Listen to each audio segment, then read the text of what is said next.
The moment she said it, "My mother has a tattoo just like yours," the entire room froze, as if her voice had detonated a bomb no one else could see. And as the Mafia boss slowly lifted his gaze to hers, she realized she hadn't just spoken a truth. She had awakened a buried war. Welcome back, my beautiful family and friends. If you're hooked in and you're ready to enjoy this story, click subscribe and let me know in the comments where you're watching from. Because, tomorrow, I will be giving you another story just as interesting as this one. And you don't want to miss it. Now let us begin. Lyra Hayes had survived 6 weeks in the Romano estate without drawing a single suspicious glance, which she suspected was some kind of record. When she first arrived, clutching her mother's medical bills and her own thinning courage, she told herself she would keep her head down, do her work, and get out before anyone even learned her name.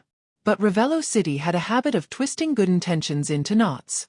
Now here she was, standing behind a linen-draped table in a luxury restaurant that cost more per chair than her entire apartment, desperately trying not to drop the wine bottle sweating between her hands. The room shimmered with crystal glasses and glittering jewelry, the laughter of powerful people cutting through the air like champagne bubbles. She didn't belong here. She never would. Which, ironically, made her more qualified than most of the staff. The moment she approached Adriano Romano's table, her lungs tightened. He had that effect. Even seated, his shoulders straight, his jaw set, his silver-ringed fingers resting on the tablecloth, he commanded the space like a king who tolerated his throne only because killing the architect would cause paperwork. The Black Lion, they called him. Not to his face unless you had a death wish. Lyra didn't even look directly at him. She focused on the glass. Steady pour, wrist angled, breath held. His sleeve shifted. That's when she saw it. A sharp-lined, branch-like tattoo on the back of his hand. Stark. Ancient. The kind of mark that didn't just say something but promised something. Her chest stopped moving. Her mother had that tattoo. The same shape. Same lines. Same unsettling familiarity. Like a shadow she'd seen in a dream. The words fell out of her mouth before she could catch them. My mother has a tattoo just like yours. Silence. Complete. Absolute. Smothering. It felt like the whole restaurant leaned in. Adriano's head turned toward her with the slow precision of a predator deciding whether something was prey or a threat. His eyes, a steel blue sharper than surgical equipment, locked onto hers. What? He said quietly. Did you just say?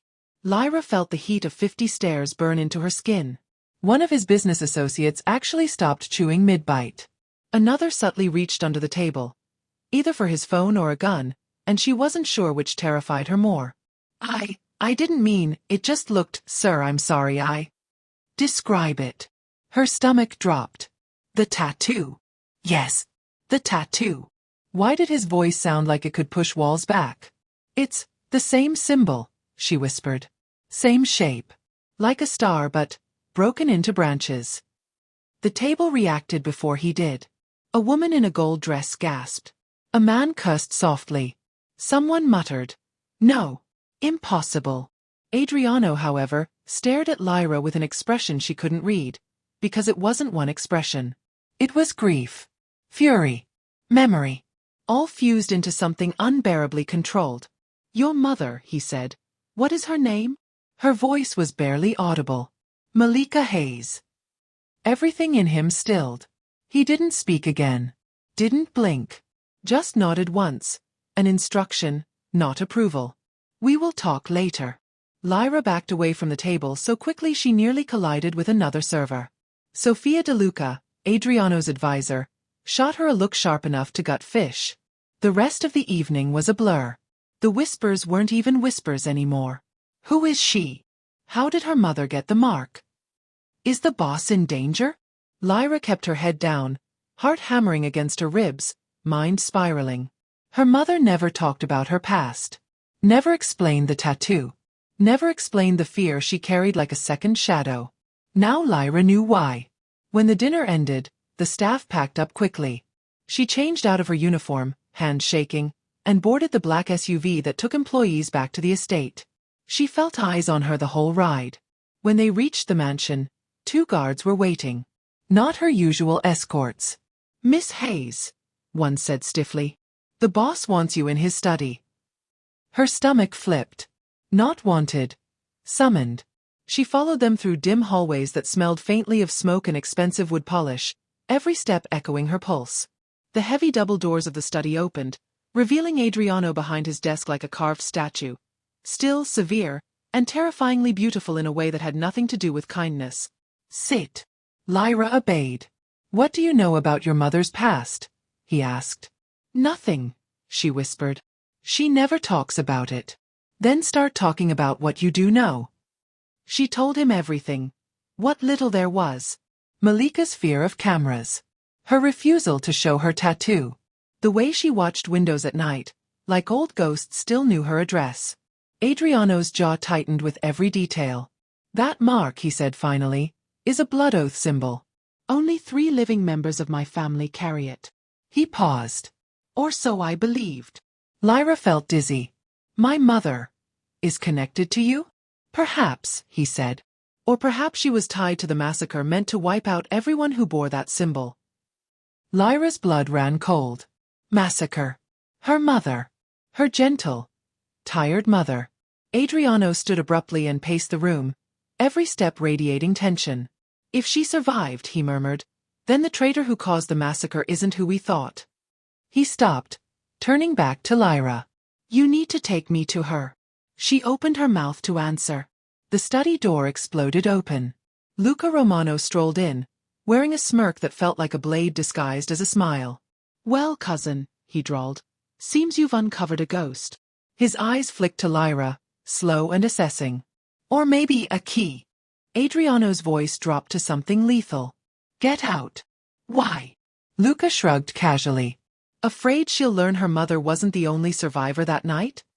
Lyra felt her entire world tilt. Adriano froze. Luca's smirk widened. The truth hit like gunfire. Luca wasn't teasing. He was confessing. Lyra couldn't move. Her brain registered Luca's words, but her body refused to catch up. The air in Adriano's study thickened until it felt like she was breathing through wet concrete. Her mother wasn't the only survivor? Adriano reacted first. He didn't shout. He didn't lunge. He didn't even blink. Instead, he turned his head slowly, too slowly, toward Luca, as if restraining the urge to break every bone in his cousin's body one by one. "What?" Adriano said quietly. "Did you just say?" Luca stepped further into the room, hands in his pockets, strolling across the floor with the confidence of someone who believed the world belonged to him and everyone in it merely rented space.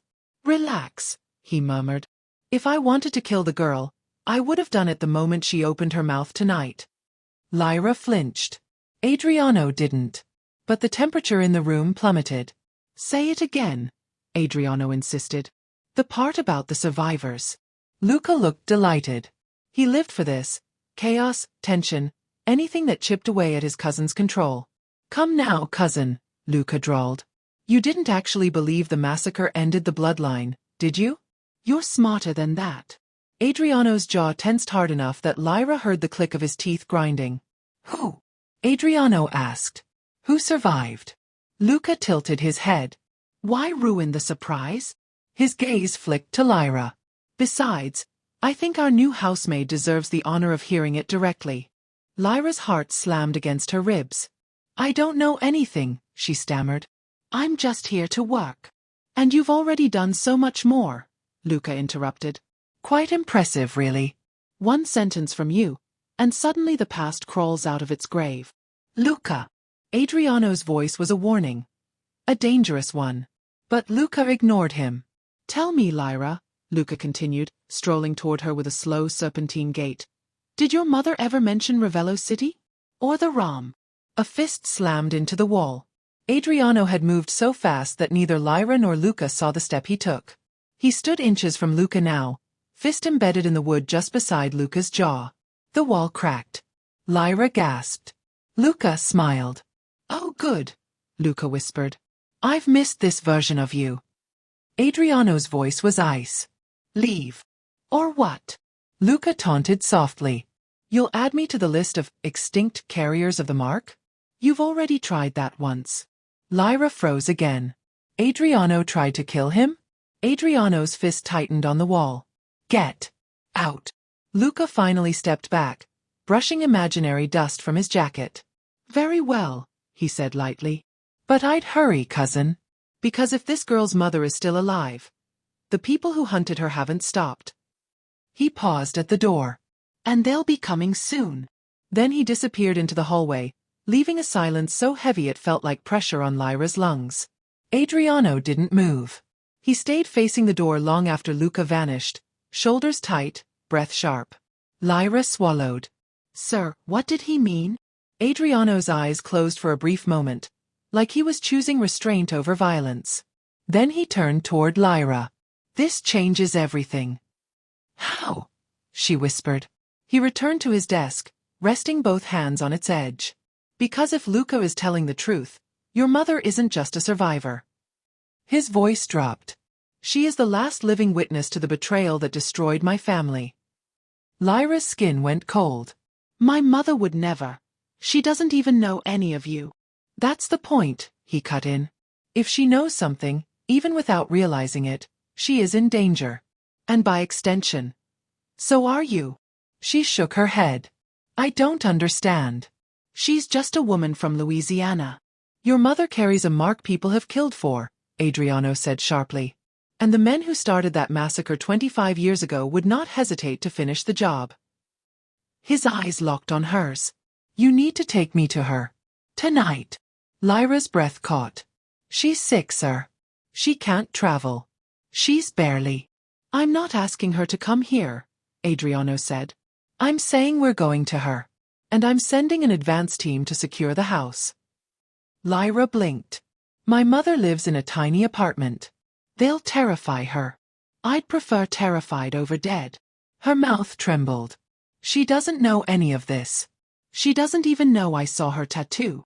Adriano walked around the desk, stopping inches from her. His presence was overwhelming. Not cruel, but powerful enough that the air felt denser around him. Lyra, he said quietly, whatever your mother has been hiding, she did it to protect you. His voice softened almost imperceptibly. Let me protect her. She stared at him. At the man everyone feared. At the cold ruler of Ravello City's underworld. And suddenly she saw something else. Something fragile under the steel. Pain. History. Something he'd buried but not forgotten. You really think she's in danger? Lyra whispered. I know she is. Lyra's pulse raced. Her mother was alone. Fragile. Steadily declining for months. And she had never once confided the truth about her past. Now Lyra understood why. The past wasn't just painful. It was lethal. Adriano reached into his coat and pulled out a phone. Tell me where she lives. Lyra hesitated. I won't hurt her, he said firmly. But whoever hunted her before will not hesitate to finish the job. Her throat tightened. Finally, slowly, she gave him the address. He typed it quickly, then pocketed the phone. Pack a bag. We leave in 15 minutes. She blinked. 15 minutes? Yes. His voice was final. Because Luca never appears without reason.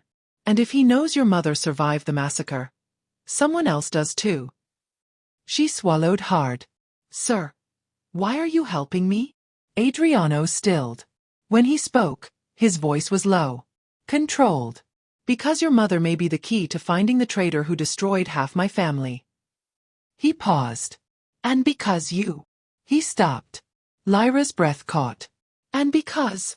She whispered. Adriano turned away, shutting down whatever emotion flickered there.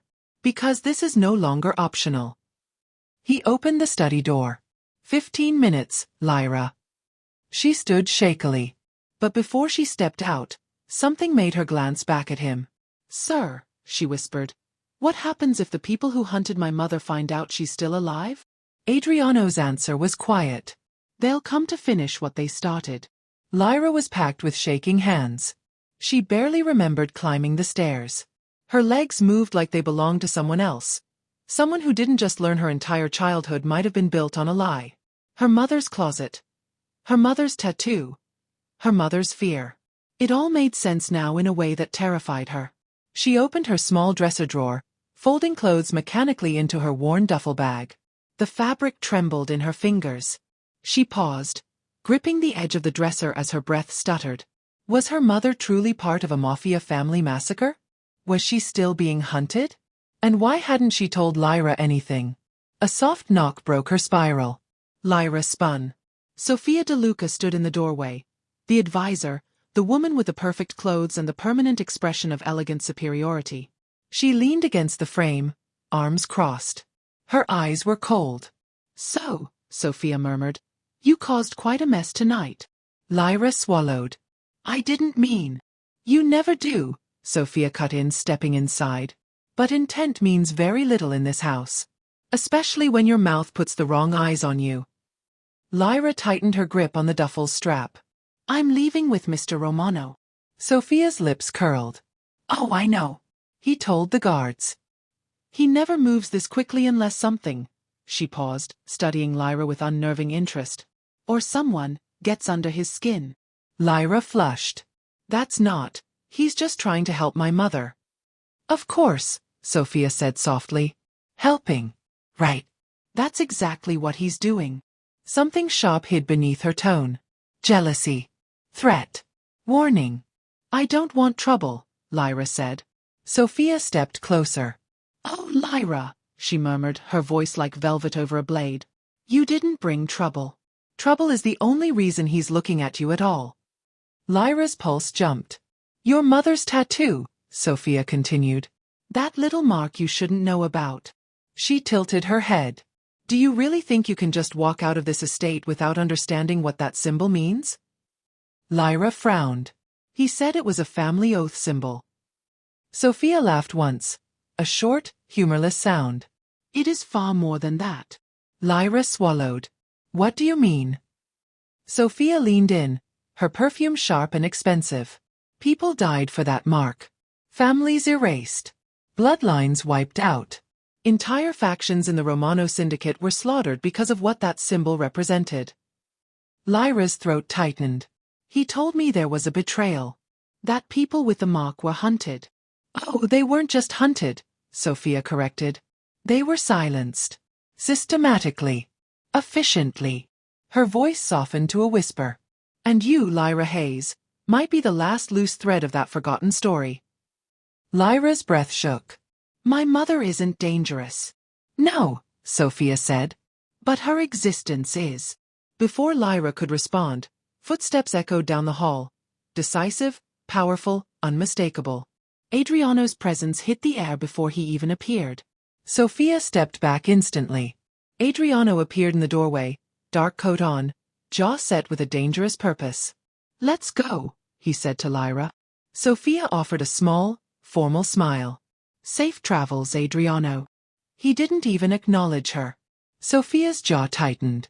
Lyra grabbed her bag and followed Adriano down the corridor, her heart racing louder than her footsteps. Guards shadowed them as they descended the grand staircase, the mansion's chandeliers flickering above like warning lights. Outside, a black SUV waited, engine humming. Adriano opened the back door for her, a gesture that startled her more than anything else tonight. She climbed in. Adriano slid in beside her, closing the door with a heavy finality. The SUV pulled away. For several minutes, they drove in silence. Ravello City's neon skyline streaked past the windows in blurs of blue and gold. Finally, Adriano spoke. "Everything changes tonight." Lyra nodded, holding her trembling hands in her lap. "I don't know what you're expecting to find, sir. My mother never talked about anything. Never even mentioned Ravello. I don't think she remembers what that tattoo means." Adriano turned his head slightly toward her, studying her profile. "She remembers," he said quietly. Lyra's stomach knotted. "You don't know that." "I do." His voice remained steady, but there was something beneath it, something he rarely let anyone hear. Hiding the past takes more strength than facing it. People forget facts, Lyra, but they do not forget fear. She breathed shakily. He continued. "Your mother has been waiting for this moment for 25 years. The night she stopped running." Lyra looked at him, her eyebrows pulling together. "Why do you care so much? You didn't even know she was alive." Adriano's gaze hardened. "Because the man who betrayed my family is still out there," he said. "And your mother may be the only person who knows his face." Her heartbeat stilled. You think the traitor will come after her again? He already knows she survived, Adriano said. Luca's appearance tonight made that clear. Lyra hugged her arms around herself. Why would Luca know anything about my mother? Adriano's jaw tightened. Because Luca was there. Lyra froze. At the massacre? Yes. But he was just a kid. So was I, Adriano murmured. Her breath shook. And you two survived. Survivors, Adriano said darkly, do not escape without scars. Lyra stared out the window, letting the city pass in streaks of color. Her chest felt heavy. After a moment she whispered, My mother always said some things from the past can hurt you even when they're gone. Adriano turned fully to her. Not if I get to them first, he said. Lyra met his eyes, sharp, cold, and burning with old ghosts. And she realized something. The Black Lion wasn't helping her out of kindness. He was helping her because this wasn't just her mother's history. It was high, too. And now, they were bound by the same dangerous truth. Understood. Continuing seamlessly. By the time the SUV reached the quiet edge of the city, Lyra's nerves had stretched thin enough to snap. The steady rhythm of the tires on asphalt did little to calm her. She kept glancing between the window and the man beside her, the Mafia boss whose attention weighed more than silence itself. Adriano hadn't spoken again since his last revelation. He sat with his long coat draped around him like a living shadow, his jaw locked, his focus forward. The quiet wasn't peaceful. It was loaded. Turn left, Adriano instructed the driver suddenly. Lyra blinked. Left? My apartment's straight ahead. We're not going to your apartment. A jolt went through her. Why? My mother's there, she needs. Your mother isn't safe there anymore. Lyra felt her throat close. Because of Luca? Because of Luca, Adriano confirmed. And because of whoever else he told. Her fingers curled into her palms. He wouldn't hurt my mother. Adriano turned to her, his expression almost pitying.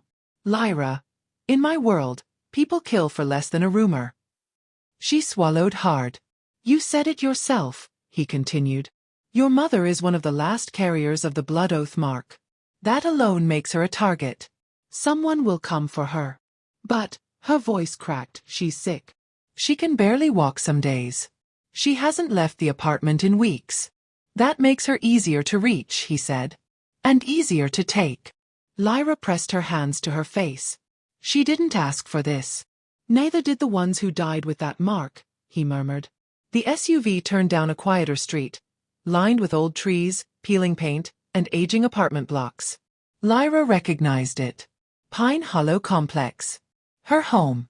As they slowed near the building, her chest tightened. The place looked the same, but now it felt hostile. Vulnerable. A guard in the front seat spoke for the first time. Sir, are we sweeping the unit? Yes, Adriano answered. No one enters before I do. Lyra's eyes widened. Wait, you think someone's already been here? I think someone will be soon, Adriano said. If they aren't already inside. Her breath stuttered. No. Her mother. Alone. Sick. Unprotected. Stop the car. Lyra shouted. The driver braked immediately.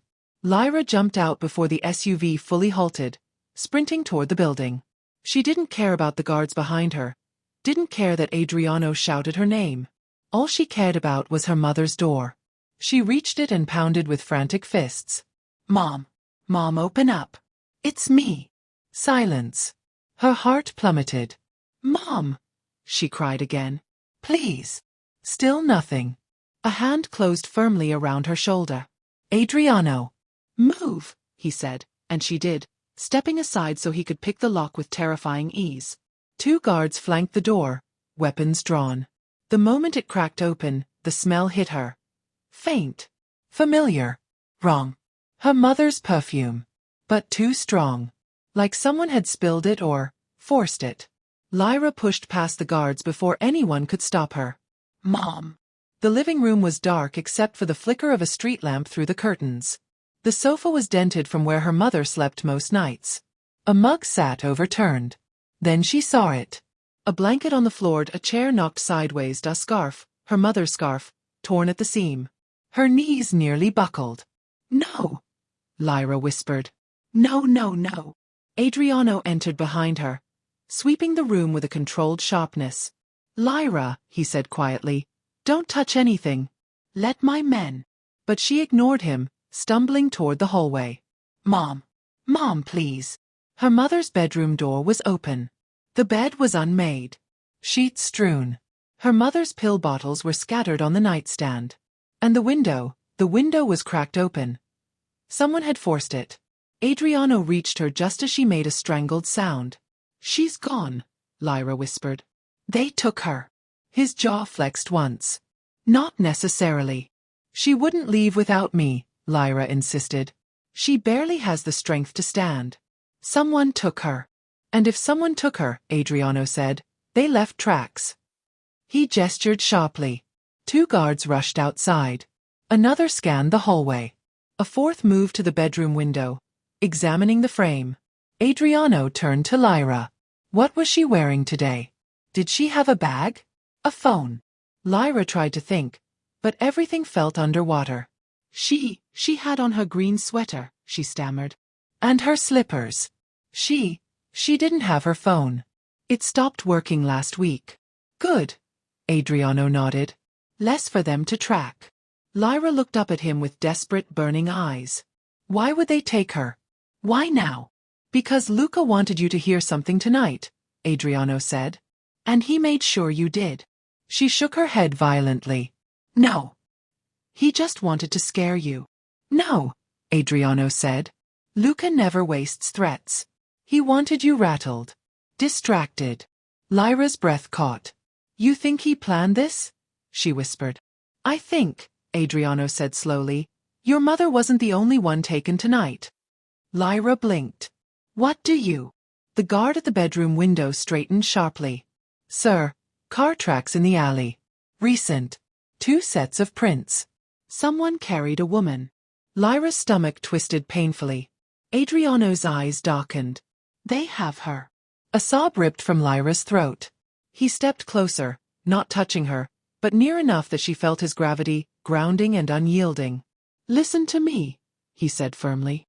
"I will find her." "You don't know that," Lyra cried.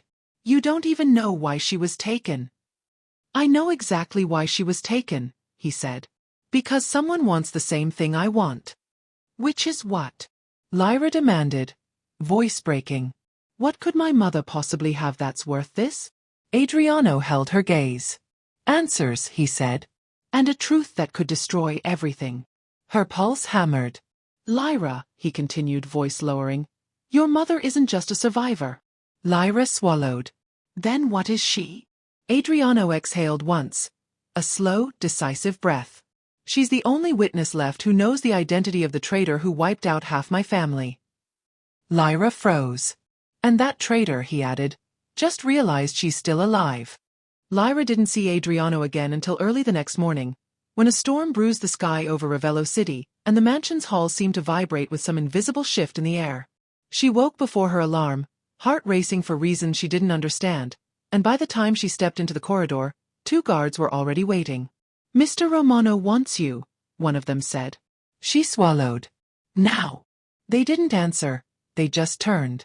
Classic Romano hospitality.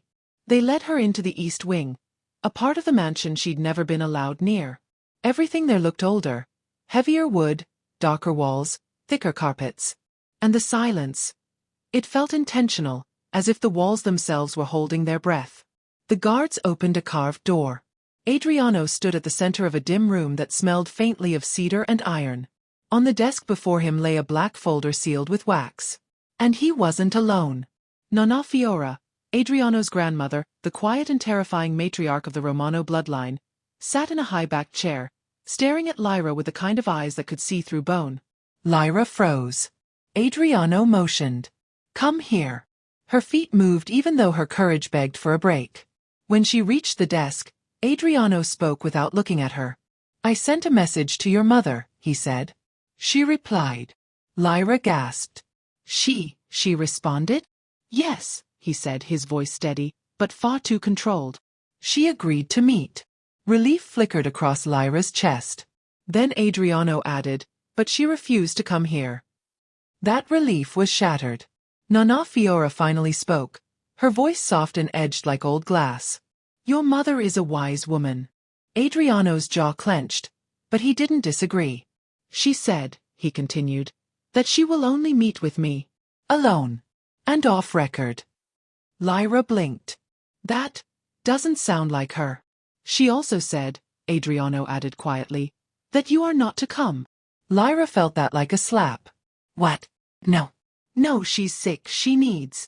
She was extremely clear, Adriano interrupted. And she used a phrase I did not expect her to know. He lifted the sealed file and tapped it once. The lion hunts only in daylight. Nana Fiora inhaled sharply. Lyra didn't recognize the phrase, but the way the room changed told her everything she needed to know. That line, Fiora said, leaning forward, was used only by the inner circle. The ones who bore the oath. If your mother knows it, she wasn't merely connected to us. Her gaze sharpened. She was one of us. Lyra's breath caught. Adriano stepped closer to her, his voice lower now, almost gentler. Lyra, whatever she was running from, whatever she hid, from you coming to the surface. And when I meet her today, I will learn why she vanished 25 years ago. The weight of that stunned Lyra into silence. Adriano held her eyes. But I must ask you something. She swallowed. What? Do you want the truth? All of it? Even if it changes everything you know about your mother? Her lips trembled. She turned slowly toward the nearest window. Rain streaked the glass. Lightning flashed. And in that split-second blast of white light, Lyra saw a shadow on the lawn. Human. Still. Watching the mansion from beneath a tree. Then, another flash. Another shadow. Then another. Her pulse hammered. Sophia, Lyra whispered. What is that? Sophia stared, lips parting in horror. They're not supposed to be here already. Who? Lyra choked out. Sophia whispered one word. One name. A name Lyra had never heard, but her bones reacted as if her blood recognized it. The Rinaldi faction. Lyra blinked. Who are they? Sophia's voice trembled. They're the ones who slaughtered the Oathbearers 25 years ago. Lyra's body went cold. And if they took your mother, Sophia said, stepping back from the window, it means she wasn't their only target tonight. Thunder cracked overhead. Lyra took one step back. Sophia whispered. They came for you too. Lyra's breath hitched, the sound tiny but sharp in the hallway's silence. The storm outside raged, sheets of rain slamming against the mansion, but the real thunder was the pounding in her chest. They came for me, she whispered. Sophia didn't blink. Yes. And they're already inside the gates. Lyra stumbled back until her shoulder hit the wall. No, I can't. I can't just, my mother. Lyra. Sophia's voice scraped like gravel. Snap out of it. I'm not. Lyra sucked in a shaking breath. I'm not built for this. I clean carpets. I fold sheets. I am not someone people hunt. Sophia grabbed her chin, forcing her to look up. You are an oath descendant. You were never just a maid. Lyra yanked away, panic sharpening into anger. Don't you dare say that like it's comforting. My mother is missing. Adriano was ambushed. And now I'm supposed to do what? Hide. Run. Yes. Sophia stepped closer, lowering her voice. Run until Adriano gets here. Something inside Lyra cracked. No, she said quietly. Sophia's eyes narrowed. No. No, Lyra's voice grew steadier. I'm not running while they have my mother. I'm not leaving her. You don't have a choice. Sophia grabbed her wrist. If they take you, the entire Romano syndicate falls. Lyra froze. Why? Sophia hesitated, and hesitating wasn't something she ever did. The tattoos, she finally said. You don't understand what they really signify. Lyra shook her head. Then tell me. Sophia's eyes flicked toward the end of the hallway, as if expecting someone, or something to appear. They don't just mean bloodline, she whispered. They mean heir. Lyra blinked. What? The carriers weren't only family. They were chosen. Marked as a triad. 3 people meant to lead the syndicate together one day. Adriano's father. His sworn brother. And a third. Lyra's pulse slowed, then sped up again, dizzy and nauseating. Your mother, Sophia said, was the third. A thunderclap shook the windows. Lyra stared at her, mouth open, but no sound came out. Her mother. Chosen as the leader of a Mafia dynasty. Her mother made herbal tea at night. Who avoided old photographs. Who warned Lyra to stay out of certain cities without ever explaining why. No. Not just chosen. Hunted because of it. She fled the night the massacre happened, Sophia said. Everyone thought she died. Everyone. Except the Rinaldi. Lyra pressed a hand to her forehead, feeling the world tilt. Why would they want me? Sophia opened her mouth, but a sharp bang cut her off. A door downstairs slammed open. Footsteps. Wet. Heavy. Echoing. Sophia went pale. We're too late. Lyra grabbed her arm. What do we do?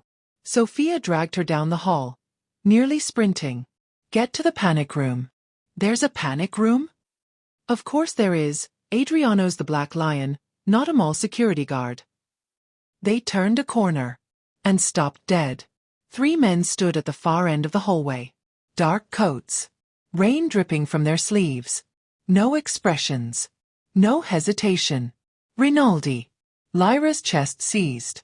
Sophia moved in front of her, subtle but undeniable. Stay behind me. The men began walking forward. Slow. Purposeful. One pulled out a knife. A long, elegant blade with an engraved handle. Another rolled his shoulders as if preparing for a workout. The third simply stared at Lyra. Sophia whispered, When I say run, we run. Lyra whispered back. Sophia, if they took my mother, they won't touch you. Sophia. I said they won't touch you. Her voice shook. Because they'll have to kill me first. The men stepped closer. 20 feet away. Then 15. Then 10. Lightning lit the hall. And in that moment, Lyra saw something she hadn't noticed before. Symbols. Tattooed behind their ears. The same symbol. The same shape. The same lines. Her mother's tattoo. Adriano's tattoo. Her stomach dropped. They're oath marked, she whispered. Sophia stiffened. What? They have the symbol. Sophia's expression snapped to cold fury. That's impossible. But the proof stood right in front of them. The men stopped only 6 feet away. The one with the knife tilted his head. Then he spoke. Not to Sophia. Not to the guards, who were nowhere to be seen. He spoke to Lyra. Inheritance is calling, he murmured. You should not run from what you are. Lyra's hands shook. Get away from her, Sophia hissed. The man smiled calmly. If she comes with us, the bloodline will finally be restored. Lyra's voice cracked. Where is my mother? The man's expression softened. Disturbingly. Alive. Waiting. Sophia stepped forward. You're lying. The man's eyes chilled. We don't lie. Not about blood. Lyra swallowed hard. Why me? She whispered. The man leaned slightly closer. Because, he said, you are the rightful heir to the Romano legacy, and the last piece we need. Sophia shoved Lyra back. Run! But the knife-wielding man moved first. He lunged. Lyra gasped. And the hallway exploded with gunfire. The windows shattered. Glass rained down. And a familiar voice roared from behind the attackers. Get away from her. Adriano. Bleeding. Bruised. Alive. Back too soon. Back for her. The 3 Rinaldi men turned. Adriano raised his gun again, jaw clenched, eyes burning like a man who had nothing left to lose. Sophia pushed Lyra toward him. Go. Move. Adriano reached out, pulling Lyra behind him with one powerful grip, shielding her with his entire body. His voice dropped low, deadly, shaking with fury. You touch her, he growled, and I bury your entire bloodline. Lightning cracked. Thunder shook the floor. And the Rinaldi men smiled. All 3 at once. As if the real fight was only now beginning. Thunder swallowed the gunshot's echo. But the Rinaldi men didn't flinch. Not even a twitch. Adriano kept Lyra behind him, his stance wide and steady, despite the blood soaking his shirt from the earlier ambush. He looked like a man held together by fury alone. The knife-wielding Rinaldi tilted his head. Black Lion. You look tired. Adriano was fired.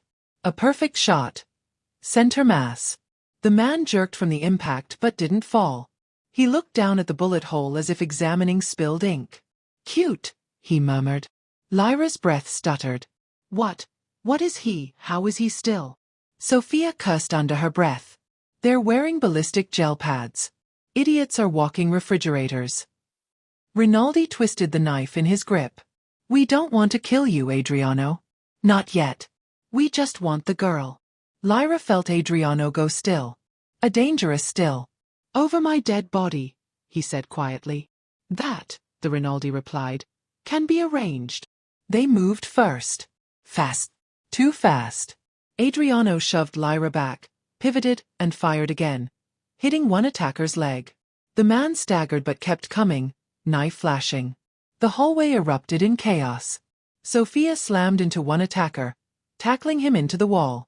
Adriano grabbed the nearest vase, a marble one that Lyra suspected cost more than her student loans, and smashed it across a face. But there were 3 of them. 3 oath-marked attackers. And Adriano was bleeding, outnumbered, and furious enough to burn through the floor. Lyra backed up until she hit a side table. Her hands trembled over its surface, searching for anything. Weapon. Tool. Miracle. Nothing. Just a damn lamp. She grabbed it anyway. Then, a hand clamped around her ankle. Lyra screamed, slamming the lamp down on instinct. It cracked over the attacker's arm, doing absolutely nothing except breaking the lamp. Really? The man asked. A lamp. I panicked, she yelled. He yanked her toward him, grip crushing. Then a gunshot ripped past her ear.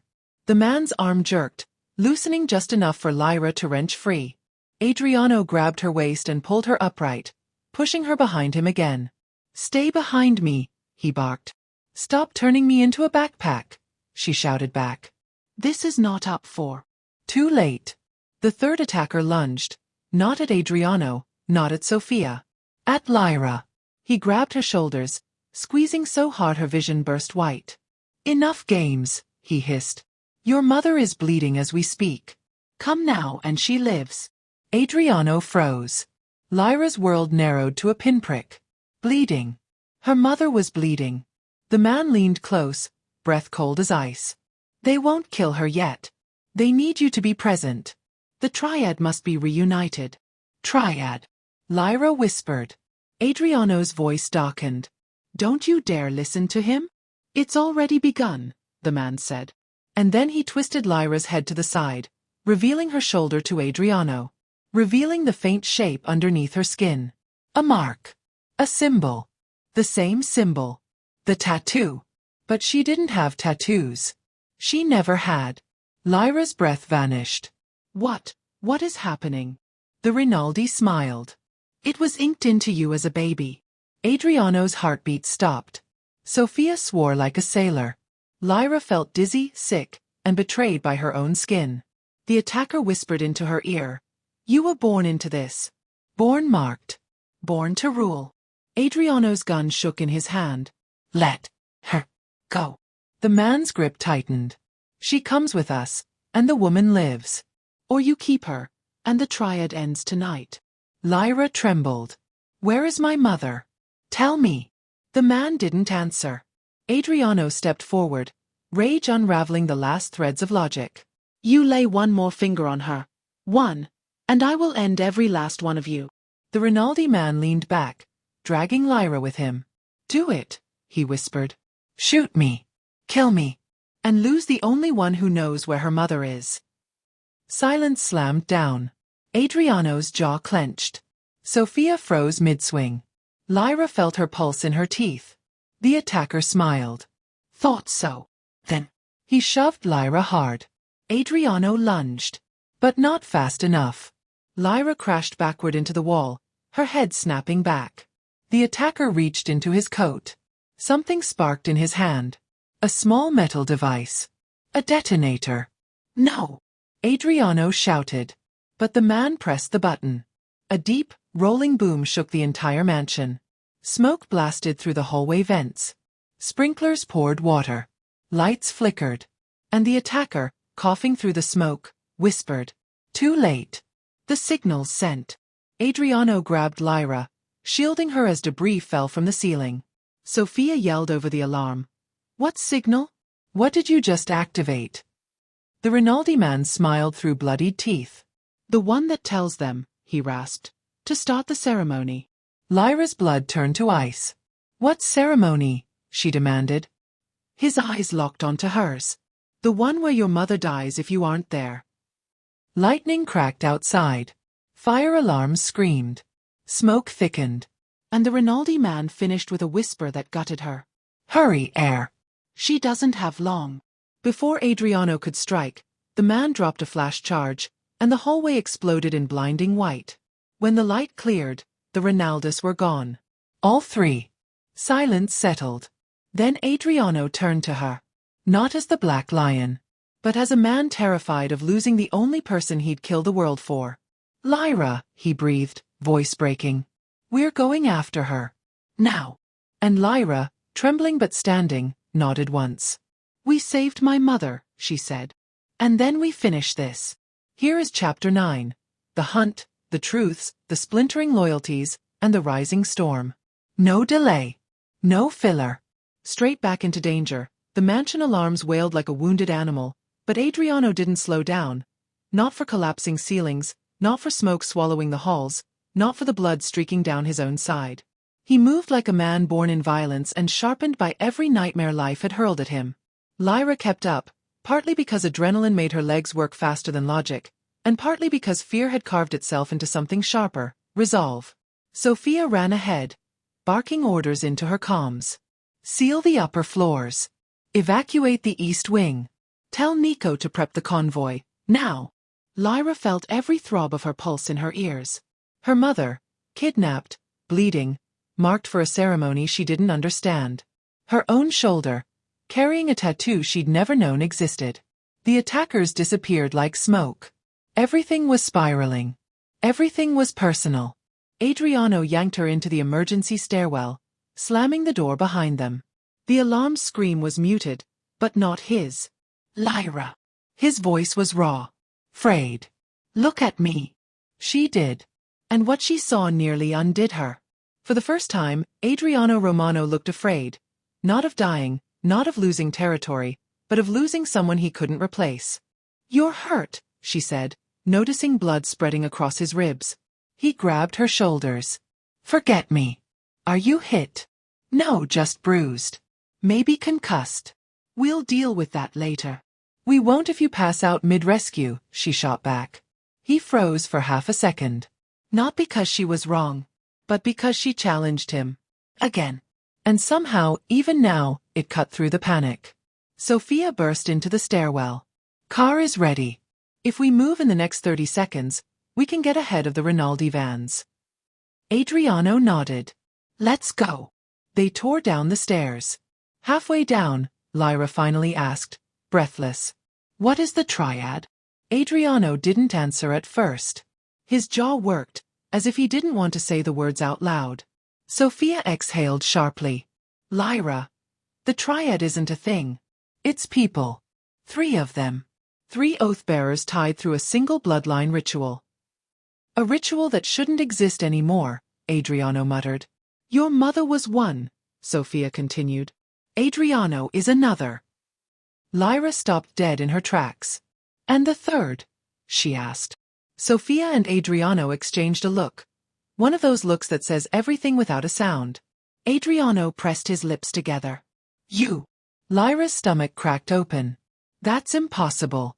My mother never mentioned anything like. She would have told me, she would have." "Not if it puts you in danger," Adriano said quietly. "The Rinaldi have been searching for the heirs for 25 years. "Heirs of what?" Lyra demanded. Adriano hesitated. And it was Sophia, sharp, tense and fed up with silence, who answered. "To the original Romano lineage." Lyra stared at her. "Adriano is the head of the Romano family." "He is," Sophia said. But he's not the last blood heir. Not technically. Lyra felt her lungs stop. No, no, no, no, she whispered. You're not saying. Adriano finally spoke. His voice was low, barely human. The tattoo is genetic. Passed down. You were born with it because your mother was tied to my father's brother. Lyra's heartbeat faltered. What does that make me? Family, Adriano said. A single word, a single blow, a single shift in the universe. And suddenly, everything made horrifying sense. Her mother's secrecy. Her mother's fear. Her mother's refusal to talk about the past. Her mother is staying sick but refusing hospital. Her mother moves every year.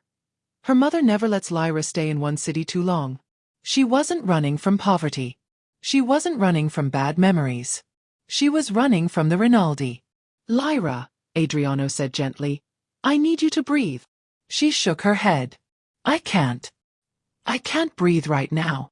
Adriano grabbed her hands. Look at me. She did. Your mother didn't lie to you, he said. She protected you. Because if the Rinaldi realized who you were, who she was, she'd be dead, Lyra choked out. And I'd be taken, Sophia finished. Raised to be a weapon. Or killed if you didn't cooperate. Lyra's stomach lurched. The Rinaldi wanted the triad. They wanted power. They wanted her mother. They wanted her. And they had her mother. Adriano squeezed her hands harder, pulling her back into the moment. Lyra, listen to me. As long as I'm alive, they will never take you. And Malika? She whispered. His eyes darkened. We're getting her back. They hit the ground floor. Sophia shoved the doors open to the underground garage. Nico was already revving the SUV. Door open, engine hot, headlights slicing through the smoke. Get in, he yelled. They piled in. Adriano pulled Lyra beside him. Too close, too protective, too desperate for her safety. She didn't argue. Nico hit the gas so hard that Lyra flew back against the seat. The city lights blurred as Ravello City's night swallowed them whole. Adriano leaned forward. Where did the signal go? Sophia's tablet lit up. An abandoned industrial sector on the West River. Looks like the Rinaldi set up a temporary site. Temporary, Adrian repeated, meaning a slaughterhouse. Sophia nodded grimly. Lyra clenched her fists. We'll get her out before anything happens. We will. Adriano didn't hesitate. Yes. But Lyra caught the subtle flicker in his expression. Fear. Not for himself. For what they might find. For what her mother might reveal. For what it meant about her. Sophia looked between them and then said softly, Lyra, there's something else you need to know. Lyra turned. What? Sophia swallowed hard. The triad ritual. It requires all three oath-bearers present. But if one is weak or dying. Adriano snapped. Sophia. Not now. Lyra whipped around. Tell me. Sophia hesitated, then. If your mother dies during the ritual, the power transfers to the next heir. Lyra blinked. What power? Adriano's voice dropped to a whisper, dark, ancient, and haunted. The right to lead the entire Romano dynasty. The SUV cut through traffic. Ravello City blurred by. And Lyra realized the truth. Her mother wasn't just a victim. She was the key. Lyra wasn't just a maid. She was the heir. And Adriano wasn't just trying to save Malika. He was trying to save Lyra from the destiny he never wanted for himself. Lightning flared across the city skyline. The Rinaldi hideout came into view. Dark, industrial, alive with shadows. Lyra's breath steadied. Her fear sharpened into fire. We get my mother, she said. And then we end this. Adriano looked at her, like she wasn't fragile, wasn't broken, but forged. Yes, he murmured. Together.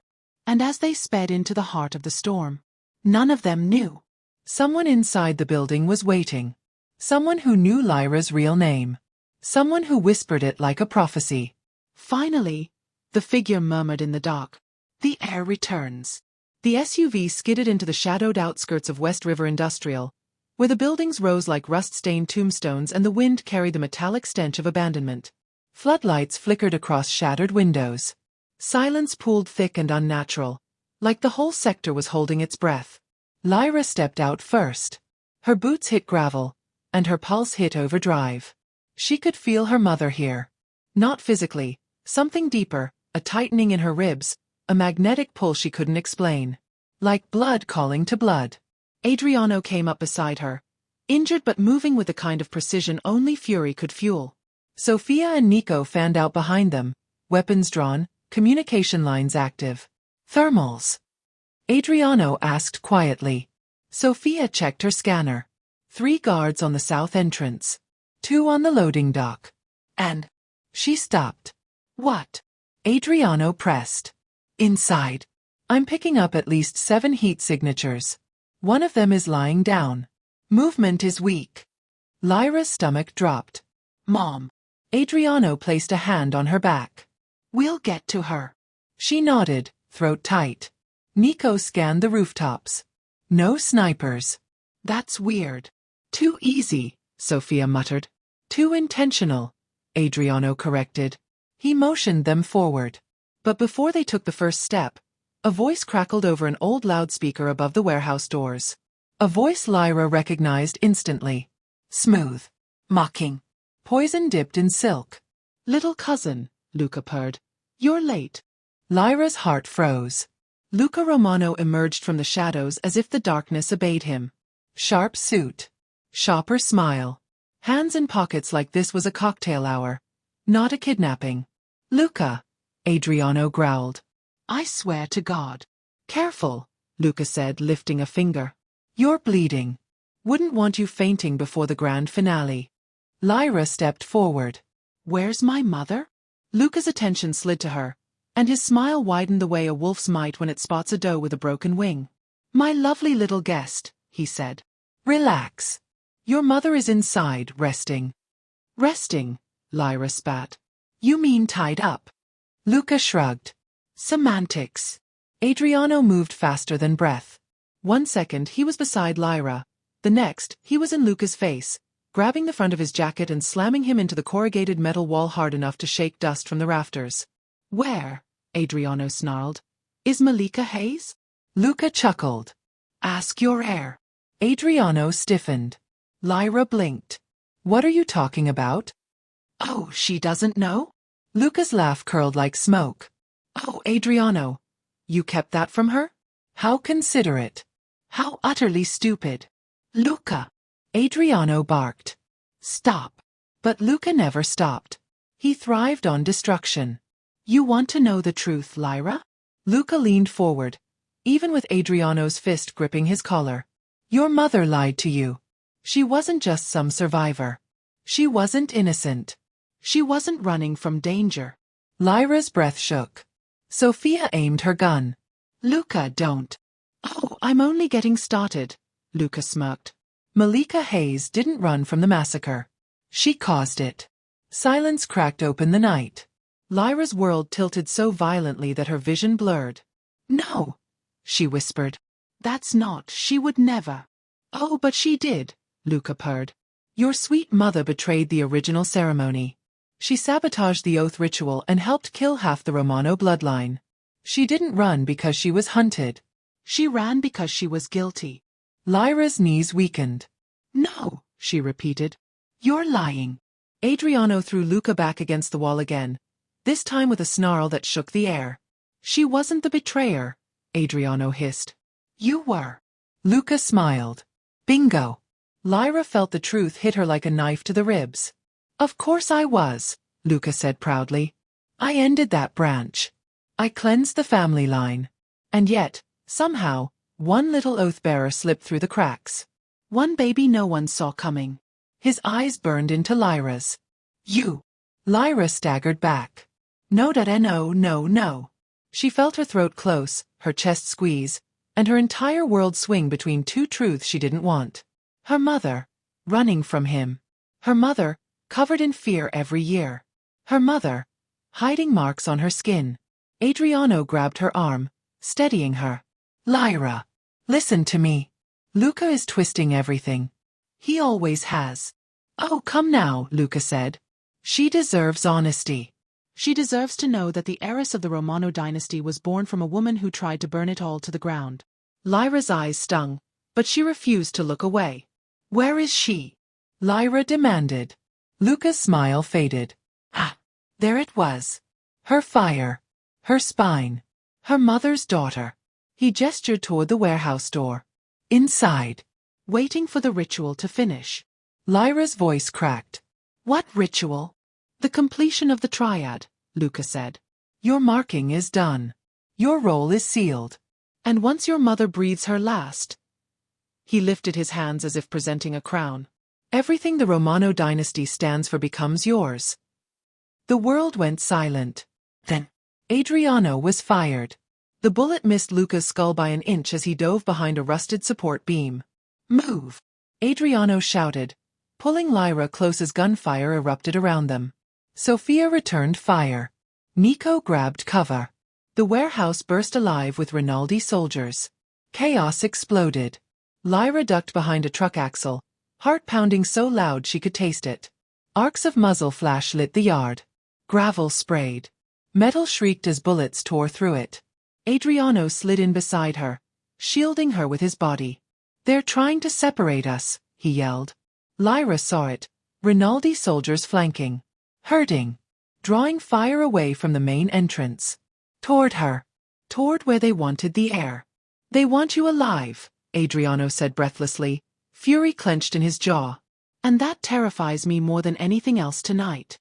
"Then we don't let them win," Lyra said. He met her eyes. And something in him broke loose. Fear, protectiveness, something deeper than either of them dared name. "Stay behind me," he ordered. "Not a chance," she said. They burst from cover together. Sophia fired over their shoulders.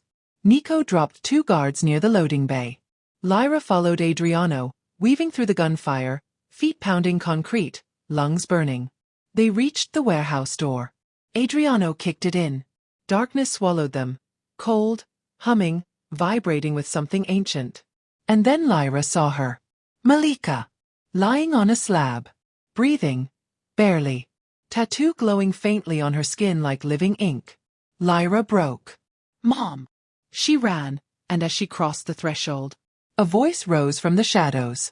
Not Luca's. Older. Deeper. Hungering. "Welcome, Lyra Romano," the bonecaster murmured from the dark. "We have been waiting for you." Lyra froze. Adriano reached for his gun. Sophia whispered, "Oh God."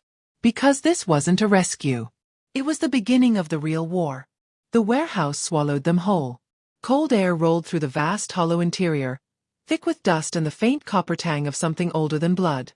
Flickering industrial lights hung from frayed cables overhead, illuminating patches of cracked concrete and shadowed machinery. The darkness seemed alive, breathing, shifting, as if the building itself remembered every scream it had ever heard. Lyra didn't care about any of it. Her eyes were locked on her mother. Malika lay on a crude metal platform in the center of the space, her skin ghost pale, her breath shallow, the glowing tattoo pulsing faintly across her shoulder like a heartbeat synchronized with something she hadn't agreed to. Restraints held her wrists and ankles, but they weren't ropes or cuffs. They were strips of fabric woven with symbols that made Lyra's skin sting just looking at them. "Mom!" Lyra's voice cracked, the word barely a sound. Adriano caught her arm before she could reach the slab. "Careful. We don't know what he's..." A low chuckle seeped from behind an old conveyor belt, unwinding through the room like smoke. "Oh, she knows exactly what I'm doing." Lyra froze. The bonecaster stepped into the flickering light. He didn't look like a monster. Monsters would have been easier. He was tall and thin, with long gray braids tied behind him and eyes so dark they swallowed their own reflections. His skin was marked with ritual ink, spirals and lines that seemed to shift with every breath. His clothes were simple, almost ceremonial, a long, dark coat, the fabric faded but dignified. But the surrounding air. It warped, bent, hummed with the weight of generations. Lyra's pulse thrummed painfully. "You," she whispered. He smiled, slow, knowing and wrong. "Child of the oath, you have grown beautifully." Adriano stepped in front of her, gun raised, stance unshakable even as his wound bled through his shirt. "Step away from her," he warned. The bonecaster didn't flinch. "The Black Lion draws his weapon." Again. You truly believe bullets can solve everything. They solve you pretty well, Adriano snapped. Not tonight. The Bonecaster tilted his head. Tonight is restoration. Sophia and Nico moved like shadows, splitting to flank him. They were careful and controlled, but Lyra saw the tremor in Sophia's hands. Fear, or maybe instinctive recognition of something that didn't belong in their world of guns and power.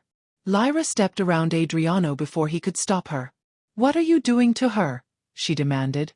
"Why is she tied down? Why is her tattoo? Why is it glowing?" "That mark responds to blood awakening," he replied, voice smooth as river stone. "And hers has been dormant far too long." Lyra clenched her fists. "Let her go." His smile widened, soft and unsettling. "You came just in time. Once the triad is complete, she will be free." Adriano hissed a curse. The triad. Lyra's breath caught.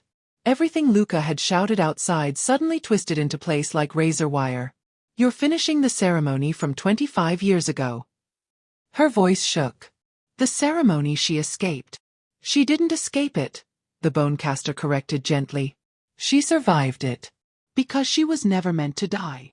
He stepped closer, unhurried, like a professor explaining something to a bright student. "There were always meant to be 3 oath-bearers. 3 are linked through bloodlines. 3 to lead the Romano legacy into what it was designed to become." Adriano stiffened. "Romano legacy? She's not." "Oh, she is," the Bonecaster interrupted softly. "Just not in the way you were taught." Lyra felt everything inside her tighten. "Explain." The Bonecaster's eyes warmed with something almost like pity. "Your mother was not a maid's daughter. She was not an outsider. She was the 3rd pillar." Lyra's breath hitched. "The 3rd? "Your mother," he said, "was the chosen oath-bearer meant to stand beside the 2 remaining Romano heirs." Adriano went utterly still. "No," he muttered. "That makes no sense. The heirs were." The Bonecaster turned to him, voice low and cutting. "The heirs were you, Adriano Romano." Adriano's jaw locked. "And your brother." Lyra felt the name like an explosion she should have seen coming. "Luca." The Bonecaster's expression didn't change as he continued. The triad was supposed to unify the Romano bloodline, one bound by leadership, one bound by power, and one bound by vision. A triangle of balanced influence. Lyra stared at him, heartbeat thundering. "My mother was supposed to stand with them?" "As what?" "The visionary," he answered. Sophia whispered. "Holy hell." Lyra swallowed hard. "This is all insanity." "Is it?" the Bonecaster asked, voice softening. "Has your life felt ordinary? Has your path felt accidental? You are her daughter. Her successor. Her blood carries the same gift." Lyra shook her head sharply. "I don't have gifts. I can't do anything." "You see connections others overlook," he murmured. "You feel danger before it strikes. You draw people to truth by instinct alone." "Your mother did the same." Lyra flinched. He took another step forward. Adriano raised the gun higher, positioning himself between them. "Back up," Adriano growled. "That's the last warning." "And what will you do, Black Lion?" the Bonecaster asked. "Shoot me?" "In front of the true heir." Lyra's stomach twisted. "Why does everyone keep calling me that?" she demanded. "Because you are." The Bonecaster lifted a hand, palm open, unthreatening. "You carry the mark in your blood. When she is gone, the lineage passes to you." Lyra's voice cracked. "She's not dying." Slow silence. He nodded once, respectfully. "As you wish." "Her fate is not sealed yet." Adriano shot him a glare sharp enough to cut steel. "If you touch her." "I don't want her life," the Bonecaster said. "I want completion. I want balance restored." "Balance?" Lyra hissed. "You tied her down." "She fought," he said gently. "And she has fought for 25 years. But even the strongest river must meet the ocean eventually." Lyra made a strangled sound. "Let her up. Now." Something flickered in the Bonecaster's eyes. Respect, perhaps. "She will wake soon." "The ritual is nearly finished." Lyra's blood ran cold. "What ritual?" He turned back toward Malika, who stirred weakly, her breath hitching as the glowing ink pulsed brighter beneath her skin. "The one your mother started the night of the massacre," he said. "The one she hid you from protecting your life. The Triad ceremony." Adriano's voice was a low growl. "Why her?" "Because she is the last living link to the original oath," he said. "And if she dies before the transition is complete, everything collapses, including you." Lyra felt something drop inside her like a weight she wasn't built to carry. But before she could speak, Malika gasped. Her eyes opened. Wild. Unfocused. Terrified. "Lyra," she rasped. Lyra tore free from Adriano and ran to her mother's side. "Mom, I'm here. I'm right here." Malika's fingers trembled as they reached for her daughter's face. "No. No. You shouldn't be here." Lyra's breath shattered. "Why?" Lyra begged. "What is happening to you?" Malika's hand gripped hers with sudden, desperate strength. "Run, baby." Her voice cracked. "Run. Before he finishes what he started." The Bonecaster's expression shifted. Adriano lunged toward them. Sophia yelled, "Move!" But it was too late. The Bonecaster lifted his hand, and the entire warehouse roared to life. Concrete shook. Lights burst. Air thickened like liquid. And Malika's tattoo blazed like fire. Lyra screamed her name. "Mom." But Malika's body arched, light flooding through her like a dying star. The Bonecaster whispered, "The air must awaken." And everything went white. The world returned in pieces. First, sound. A soft ringing hum that felt like it came from inside Lyra's bones. Then, heat. Warm, steady, like someone pressing a lantern against her chest. Then, light. Not blinding anymore, but shimmering, gentle, alive. And finally, voices. Not just any voices. Her mother's. "Baby, look at me. Come back to me." Lyra pried her eyes open. Malika knelt beside her, skin glowing with a soft gold radiance that came from the tattoo on her shoulder. No longer hidden, no longer dormant. It pulsed like a living thing, syncing with Lyra's heartbeat. "Mom," Lyra whispered, shocked that her voice worked. Malika nodded, tears spilling freely. "I'm right here." Adriano was there too. One knee on the ground, his hand gripping Lyra's wrist as though anchoring her to the earth. "Lyra," he breathed, voice raw. "Stay with us." She blinked, disoriented. Did we survive?" A chuckle, dark, frayed and weak, answered her.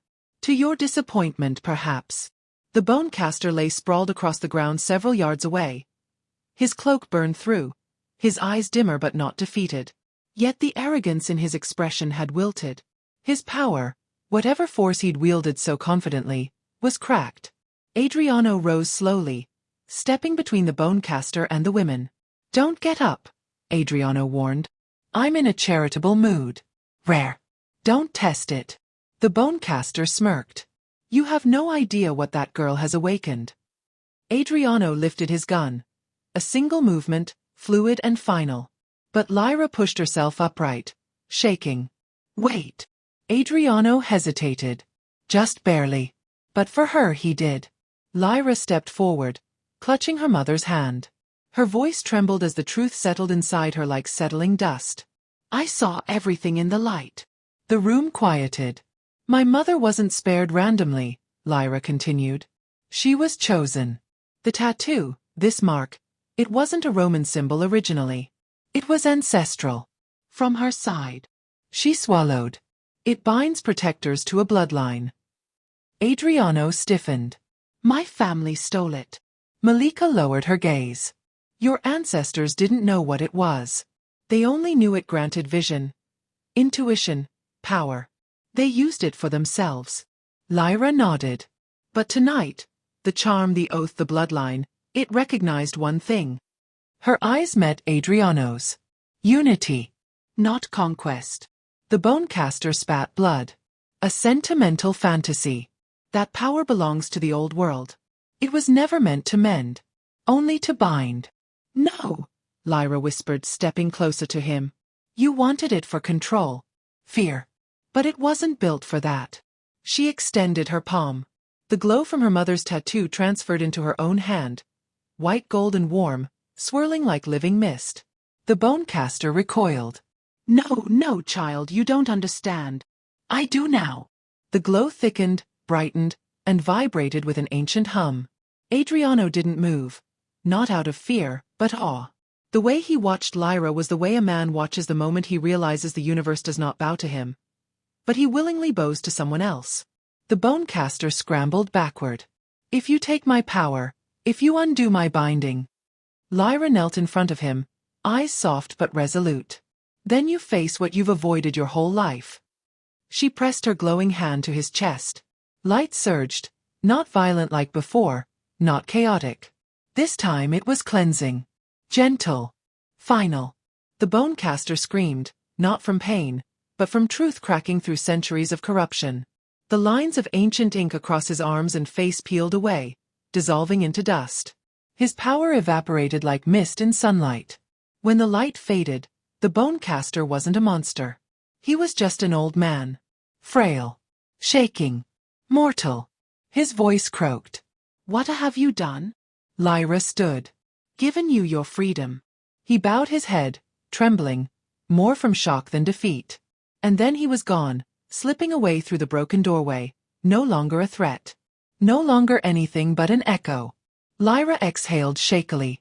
Adriano crossed the room in 3 long strides and pulled her against him. Not forcefully. Carefully. Reverently. His forehead brushed hers as if anchoring himself in her presence. You frightened me, he said quietly.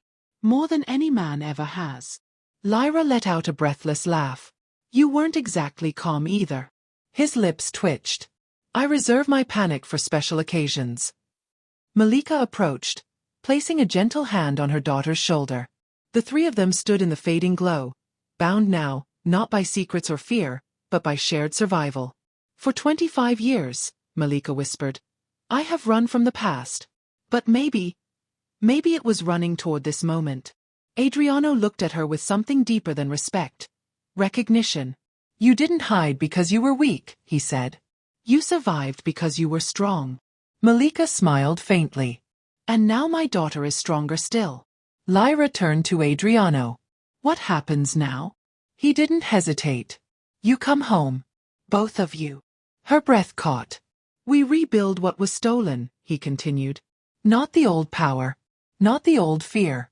Something new. Something ours. He lifted her hand, brushing a thumb over her palm where the glow had faded but left warmth behind. And if you'll let me, he said softly, I want to build it with you. The weight of his words settled beautifully. Fully. Outside, sirens wailed somewhere far away. The city stirred. The night thinned. But inside that broken warehouse, something rare had taken root. A future. Malika exhaled with a smile. Adriano Romano. You always were dramatic. Adriano smirked. I prefer the word, theatrical. Lyra laughed. Actual laughter, full and alive, and suddenly the room didn't feel like ruins. It felt like a possibility. She leaned into him. I'll come home, she whispered. But only if you promise one thing. He tilted his head. Anything. Don't ever make me faint from ancient magic again. He smiled, slow, deep, and dangerous in a way that felt like protection rather than threat. No promises, he murmured. But I'll catch you every time. Lyra kissed him. Soft at first. Cautious. Then deeper certainly. And Adriano kissed her back with the quiet intensity of a man who had lived his entire life in shadows and just now understood what light felt like. Malika sighed dramatically. Lord help me. I survived a massacre for this. Lyra broke the kiss, laughing. Adriano chuckled softly. An impossibly warm sound from someone whose voice had once been pure steel. Together, the 3 of them stepped out of the warehouse, leaving behind old power, old ghosts, and old wounds. A new dynasty began that night. Not built on blood, but on truth, survival, and a bond forged in impossible, world-splitting light. And for the first time in decades, the Romano legacy didn't feel cursed. It felt reborn. Thank you for watching this story to the end. If you enjoyed this story, you will surely love the next one. It's as crazy and intriguing as you can ever imagine. So do check it out. Click on the image showing on your screen right now to watch the next one.